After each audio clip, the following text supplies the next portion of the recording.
Igice cya 18. Imana yongera gusezeranya yuko Sara azabyara umuhungu. Uwiteka abonekera Aburahamu kuri bya biti byitwa imyeroni bya Mamure. Yari yicaye mu muryango w'ihema rye ku manywa y'ihangu. Yubura amaso abona abagabo batatu bahagaze imbere ye. Ababonye ava mu muryango w'ihema rye arirukanka arabasanganira. Yikubita hasi aravuga ati: Databuja, niba nkugireho umugisha ndakwinginze we kunyura ku mugaragu wawe. Ahubwo bazana utuzi mwoga ibirenge murukire munsi y'igiti. Kandi nanjye mbazanira utwo kurya mwica isari mubone kugenda ubwo muje ku mugaragu wanyu. Baramusubiza bati: ubigenze uko uvuze. Aburahamu arihuta yinjira mu ihema asanga Sara aramubwira ati: tunganya vuba indengo n'umucaga atajya amafu meza uvugemo imitsima. Aburahamu arirukanka ajya mu bushyo azana ikimaza cyoroshye cyiza gihe umusongozi wari yihuta aragiteka.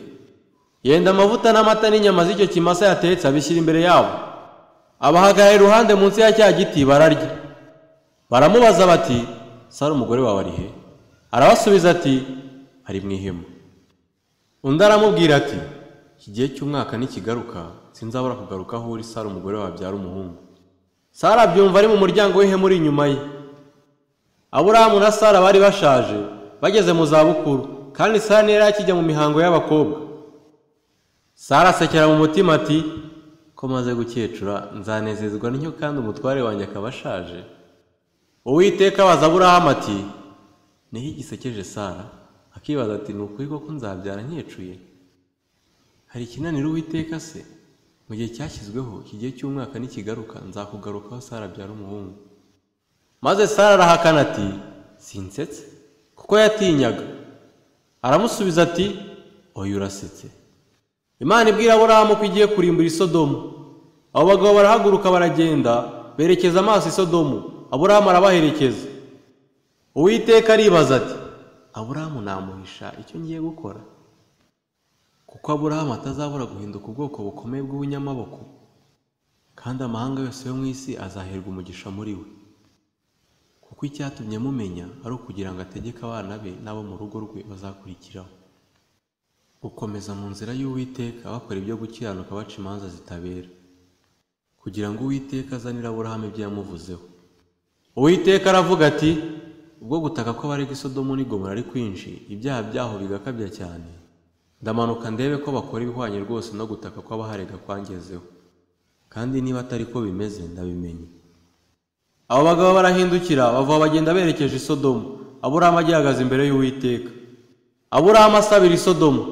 Aburahamu aramwegera aramubaza ati: warimburana abakiranutsi n'abanyabyaha? Ahari muri uwo mudugudu harimo abakiranutsi 50. Waharimbura se ukanga kuhareka kubw'abakiranutsi 50 bahari?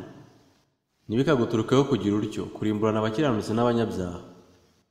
Nibikaguturukeho kugira utyo kurimburana abakiranutsi n'abanyabyaha. Abakiranutsi bagahwana n'abanyabyaha kirakazira. Umucamanza w'abari mu isi bose ntiyakora ibyo kutabera. Uwiteka aramusubiza ati: nimbona i Sodomu abakiranutsi 50 bari muri uwo mudugudu, nzahabarira hose ku bwabo. Aburahamu arongera aramubwira ati: mangaye kuvugana n'umwami wanjye, nubwo ndi umukungu n'ivu gusa. Ahari ku bakiranutsi 50 hazaburamo 5, uzarimbura umudugudu wose kuko habuzemo 5. Aramusubiza ati: sinzawurimbura nimbona yo 45. Arongera aramubwira ati: ahari hazabonekayo 40. Aramusubiza ati: sinzawurimbura kubw'abo 40. Aramubwira ati: umwami ye kurakara nanjye ndavuga, ahari hazabonekamo 30. Aramusubiza ati: sinzawurimbura nimbona yo 30. Aramubwira ati: dore mangaye kuvugana n'umwami wanjye, ahari hazabonekamo 20. Aramusubiza ati: sinzawurimbura kubw'abo 20. Aramubwira ati: umwami ye kurakara reka mvuge rimwe gusa, ahari hazabonekamo 10. Aramusubiza ati: sinzawurimbura kubw'abo 10. Uwiteka arigendera amaze kuvugana na Aburahamu. Aburahamu asubira iwe.